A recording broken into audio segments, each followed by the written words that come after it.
Hey, welcome to The Explainer. You know those paintings that are so smooth, so seamless, they almost look like a photograph? Well, today we're going to pull back the curtain on the tool that makes it all happen. Yep, we're talking about the airbrush.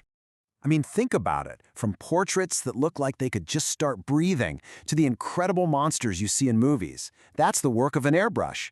It creates these effects that feel, well, almost magical. And this quote really hits the nail on the head.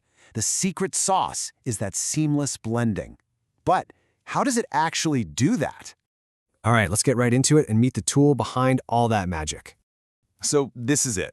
At the heart of the whole setup is this little pen-like instrument. You hook it up to an air compressor and some paint, and this is what lets artists spray those incredibly fine, super controlled layers of color. Okay, so here's the key word you need to remember. Atomization. An airbrush doesn't just, squirt paint. No, it does something way cooler. It uses a blast of air to smash liquid paint into a superfine mist, like millions of microscopic droplets. And that mist is the secret. It's why you get that signature, flawlessly smooth finish.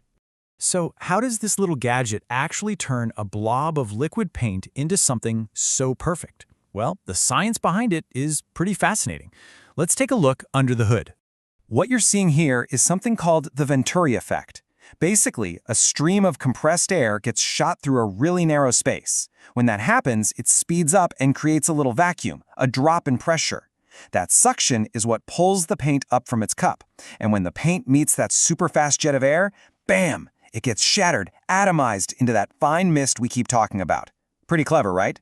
Now, this is a really important difference. You've got two main types of airbrushes. On one side, you have the single action. Super simple. You press the button, and you get a set amount of air and paint. That's it.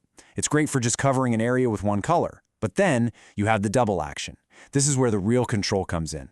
Pressing down gives you just air. Then as you pull the trigger back, you start adding paint.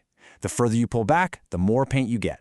This means you can go from a line as thin as a hair to a wide spray all in one smooth motion. It's a total game changer for detail work. Okay, so how does the paint actually get into the brush? Well, you've basically got three options. First up is gravity feed. See that little cup on top? Gravity does the work, pulling the paint down. This is awesome for fine detail because you can use really low air pressure. Then you've got siphon feed, where the paint is in a bottle underneath and gets sucked up. These can hold a ton of paint, so they're perfect for bigger jobs. And then there's side feed, which is kind of like a flexible mix of both. All right, now let's talk about the stuff that trips up almost every single beginner. Honestly, getting that beautiful, consistent spray really just boils down to mastering two key things. If you can get these right, you are golden. So what's the biggest hurdle for beginners? Oh, it's getting the paint consistency just right, no question. If it's too thick, it just won't spray. If it's too thin, it's going to run all over your project. You always hear people say it should be the consistency of skim milk, but what does that really mean? It's so vague. Don't worry, there's a much, much better way to figure it out.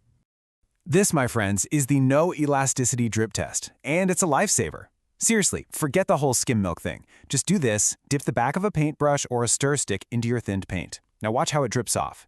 See that? If the drip kind of stretches out before it falls, if it looks a little stringy or elastic, your paint is still too thick. But if it just forms a little drop and then breaks off cleanly with no stretching at all, that's it. That's the magic consistency. You're ready to go.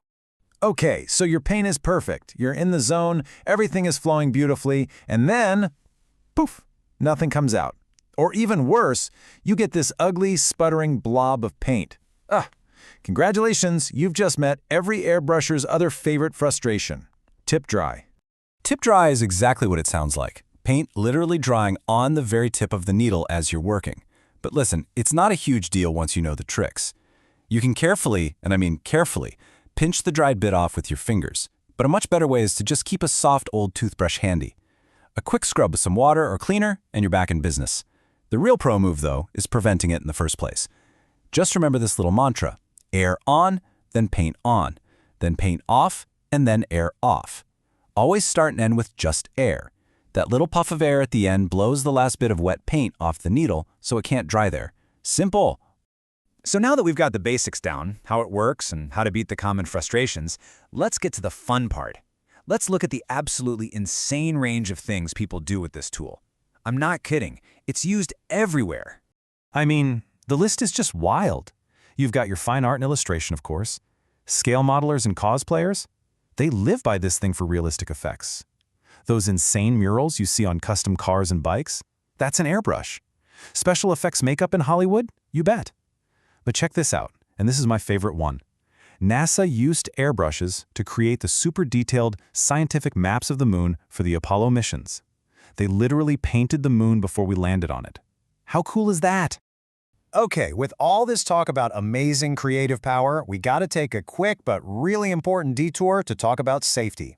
Remember how we said it atomizes paint into a fine mist? Well, you don't want to be breathing that mist in. It can be a serious health hazard.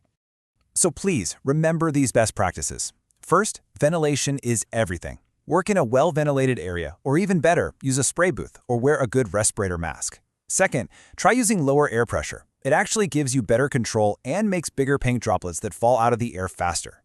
Third, when you clean your airbrush, spray all that gunk into a dedicated cleaning pot, not out into the open air. And finally, just know what you're using. Be aware of the materials in your paints and cleaners. So there you have it. We've looked at how it works, how to tackle the biggest challenges, and just a peek at the incredible things it can do. Look, the airbrush is a tool that asks for a little bit of practice, for sure. But what it gives you back in return is just this amazing level of control and creative freedom. So now you know the tool. The only question left is, what are you going to create?